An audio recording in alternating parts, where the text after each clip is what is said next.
பிரதம தேதி 8ஆம் தேதி வந்தது பாத்தீங்களா, நமக்கு அண்டையில இருந்து தான் நமக்கு மாலையபட்சம் முதல் நாள் ஆரம்பம். அன்னைக்கு நம்ம என்ன செய்ய வேண்டிய தானம் பாத்தீங்கன்னா பப்பாளி பழம்.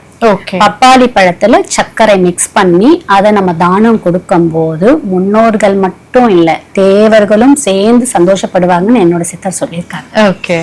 அதே மாதிரி அடுத்த நாள் பாத்தீங்க அப்படின்னா அத்திப்பழம். அத்திப்பழம் தேன்ல ஊற வச்சு அந்த அத்திப்பழத்தை தானம் கொடுக்கும் போது, இப்ப நான் சொல்லக்கூடிய பழம் எல்லாம் பாத்தீங்கன்னா உங்களுக்கு ஒரு வித்தியாசமாவும் இருக்கும். இப்படி எல்லாம் தானம் கொடுக்கலாமான்றதும் தோணும். அந்த அத்திப்பழத்தை தேன்ல ஊற வச்சு அதை தானம் கொடுக்கணும். தானம் கொடுக்கும் போது அதுவும் அதீத பலனை கொடுக்கும். நான் இப்ப சொல்லக்கூடியது என்னன்னு பாத்தீங்கன்னா, நம்ம இந்த மாலிய பட்சத்துல நம்ம செய்யக்கூடிய வழிபாடு நம்மளுடைய பிறப்பை அறுக்கும், நம் கர்மாவை அறுக்கும். ரெண்டாவது நம் முன்னோர்கள் செஞ்சு வந்த கர்மா தான் நமக்கு கண்டினியூட்டி இருக்கு. நாம் செய்யக்கூடிய கர்மா நம் பிள்ளைங்களுக்கு போகாது, பிள்ளைங்களுடைய வாழ்க்கை நல்லா இருக்கும். யாரெல்லாம் ப்ராப்பரா இது செய்யல, தர்ப்பணம் செய்யலன்னு வச்சுக்கோங்க, வீட்டுல குழந்தைங்க ஆட்டிசம் குழந்தைங்க இருக்கும், மன ரீதியான பிரச்சனை கண்டிப்பா இருக்கும்.